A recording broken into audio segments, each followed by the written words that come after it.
الله الرحمن الرحيم ولا يجرمنكم شنآن قوم على ألا تعدلوا اعدلوا هو أقرب للتقوى.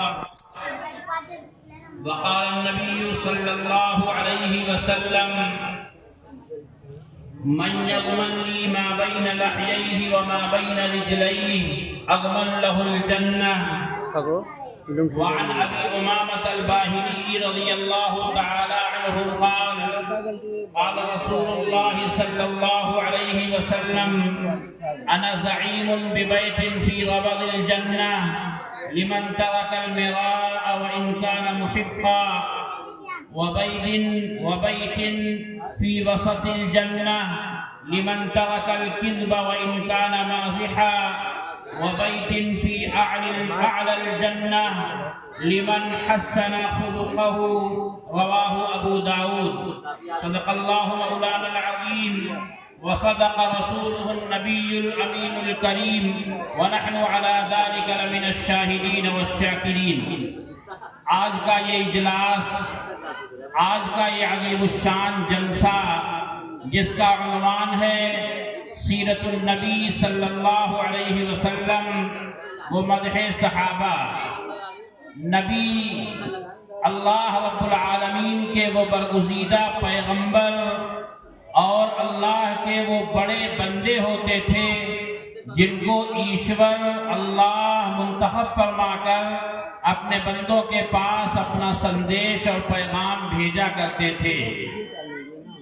ہر زمانے میں انبیاء آئے، رشی منی آئے، انہوں نے اللہ کا سندیش، جیوت پربھو کا پیغام اور اللہ پاک کے احکام بندوں تک اور انسانوں تک پہنچایا ہے۔ سب سے آخر میں آخری سندیش واہک کی شکل میں جناب محمد الرسول اللہ صلی اللہ علیہ وسلم تشریف لائے، اور پچھلے تمام پیغمبروں نے جو دین، زندگی گزارنے کا جو طریقہ انسانوں کے سامنے پیش کیا تھا ان کا سندری کرن کیا اور کچھ اچھی باتیں اور بھی شامل فرمائی جو اللہ کی طرف سے انہیں دی گئی تھی اور انسانیت کے سامنے اسے پیش کیا۔